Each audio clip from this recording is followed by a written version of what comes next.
Peace and love, everyone.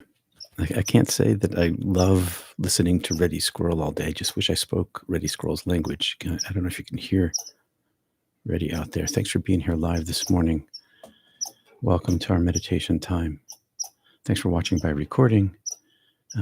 When two or more are gathered, the I am is there, and our meditation's deeper and better when we practice together. And it also helps you ritualize your own process. I'm going to turn down Ready a little bit there. Maybe almost completely off. There we go. So peace, and welcome to our community meditation practice. This is part 2 in our series called How Meditation, goodbye Ready Squirrel, How Meditation Deconstructs Your Mind. And today we're going to talk about focused attention.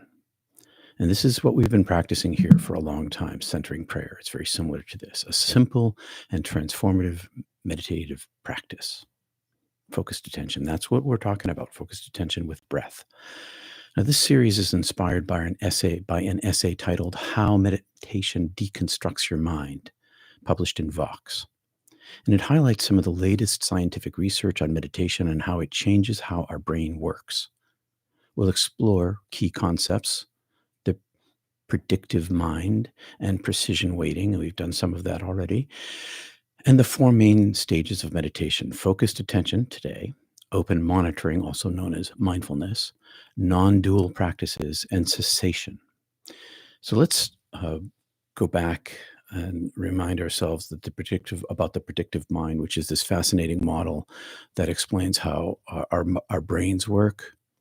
And it's been studied for a long time. And it turns out that waiting with, like a WEIGHING, weighting the mind creates this opportunity for focused attention, and it dissipates distractions. So focused attention is one of the most accessible, simple, and widely practiced forms of meditation. It's found in a stream across all traditions, ancient mystical traditions. And it's often the first step.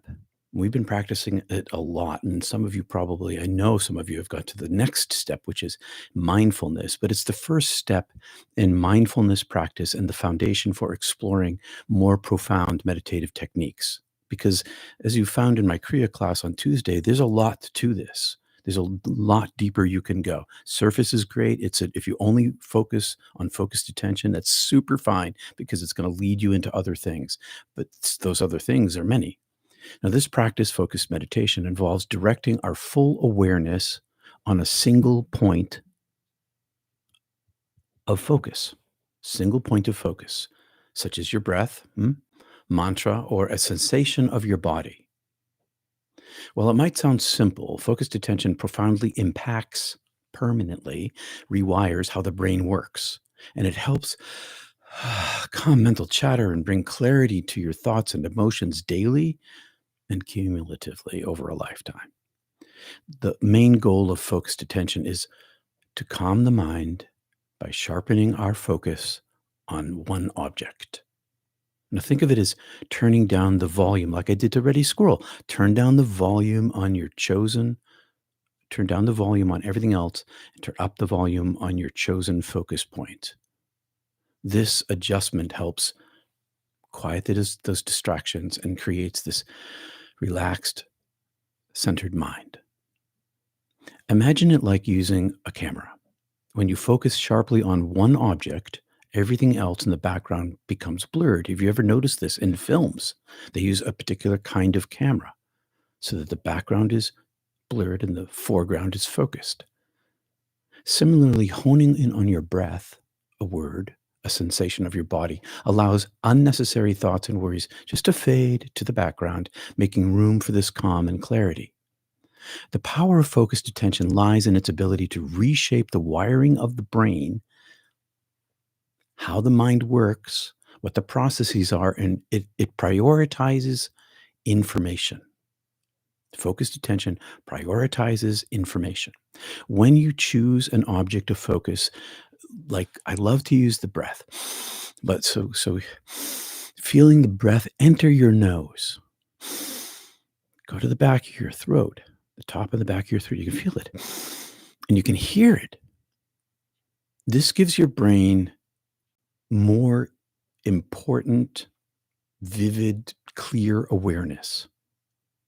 As your focus strengthens, distractions like random thoughts, they fade to the background, noises fade away. You can still hear them, but they fade away, helping you feel more present and less overwhelmed. By turning down the mental noise, this practice allows the mind to settle, creating a sense of stillness that can be carried through your stressful day and making it easier to stay in the moment and be less reactive.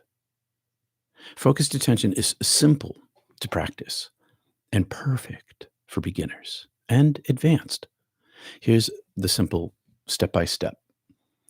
Choose a point of focus. Pick something that anchors your attention, such as the feeling of your breath moving in and out, the rise and fall of your chest, the expansion of your abdomen, which we do a lot. A mantra added to that or separate from that, a phrase repeated silently or out loud, or your favorite prayer, a visual object, an idea of a ball of light inside your chest, like it says in the Yoga Sutras, or maybe just a candle of a flame in there. And sit quietly and comfortably in a place where you won't be disturbed. Keep your back straight, and that's important to keep your back straight. You want the flow of air. You want your throat open, your shoulders relaxed, your hands in a resting natural position. I like this, as I've said a bazillion times.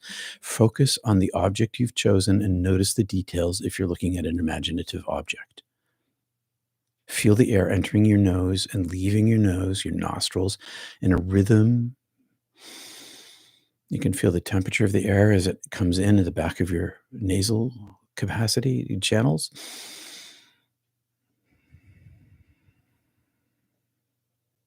Your mind will wander. That's normal. And when it does, notice the distraction without judgment and gently bring your brain, your mind, your focus back to your object of meditation.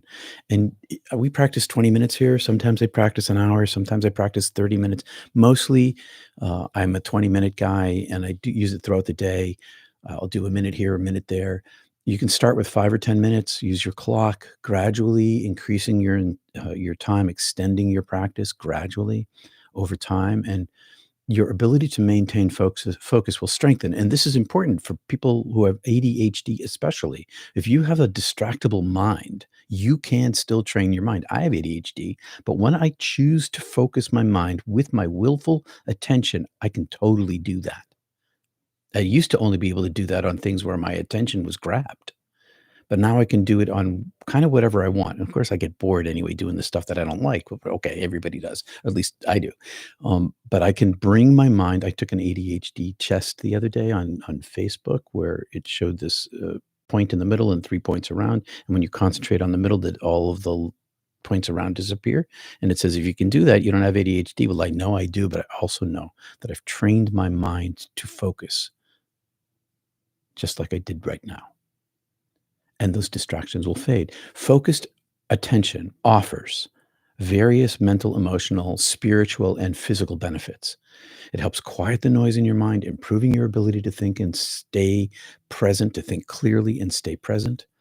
This practice reduces mental distractions, creating a calm, peaceful interior, making a powerful tool for managing your stress in your workplace.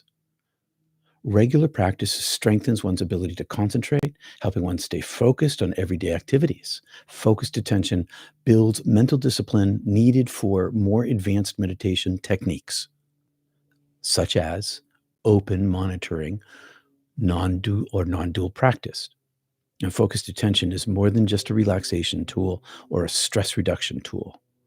It's a transformative practice that changes how your brain functions, how it processes information. It reduces the default mode network, reducing distractions and amplifying your focus, creates a mental space of calm and control. And over time, it helps you develop self awareness, emotional resilience, psychological health, and a greater sense of presence of the divine and of yourself in everyday life. And this practice is ideal for anyone who wishes to feel more centered and in control. It's just the most powerful thing you can probably do with your life over a long time that will help you in everything that you do. It's a simple and powerful tool that can profoundly change us. And best of all, it connects us to the core of our being, to the source of all life, to the universe, to everything. Because as the egoic self quiets, the natural expansion of your interior goodness creates a space for that. The quieting of the mind creates the space for this natural expansion. It has so many benefits. And on Monday, we're going to get to part 3. We'll focus on open monitoring meditation, which you probably know as mindfulness. I do too. But this article in Vox called it open monitoring meditation. And that's probably some scientific talk on there. So, hey, Lynn, good morning. Oh, thank you for saying, so glad that you've chosen this topic. Yeah, me too. It's always helpful to learn more. It's learning more doesn't change your brain. Well, it does, but makes you smarter and more knowledgeable. But the practice of the meditation is the rewiring of the brain. Have a little sip of water there. All right. I think I have my alarm set for the bottom of the hour. For those of you who are meditating with us in community, double check that. And I finally fixed my alarm. Thank you to the person who told me how to do that. Many thanks, because it was a troublesome thing. It is not set. It's set now. Let's check the volume. Turn it up a little. There it goes. Okay. I'm going to move my mic away from my mouth in a moment so you don't have to listen to my breathing. But let's begin today. Feet flat on the floor, eyes closed. I'm going to put on my mask today. Take off my glasses. Eyes closed, feet flat on the floor, hands on my lap. Breathing in. Listen to the air coming in your nostrils. Feel it come in. Add your chant or your prayer or your imagination if you wish. Feel it go up. Drop your shoulders, relax your back, your thighs, your face.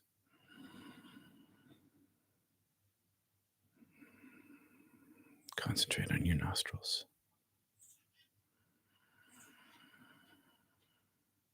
Feel that space in the top back of your throat where the air enters and exits. Feel the temperature difference.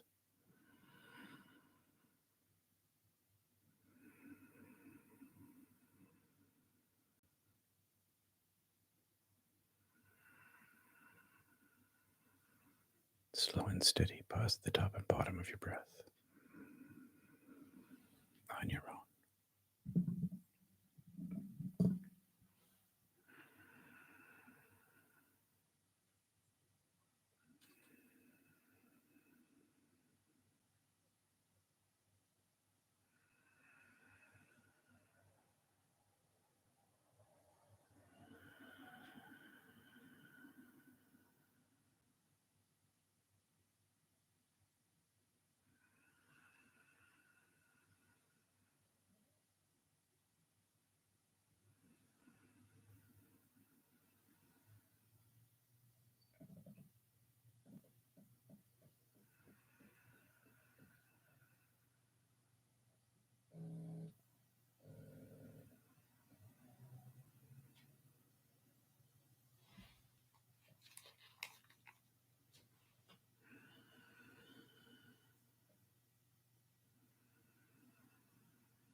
Peace and love, everyone.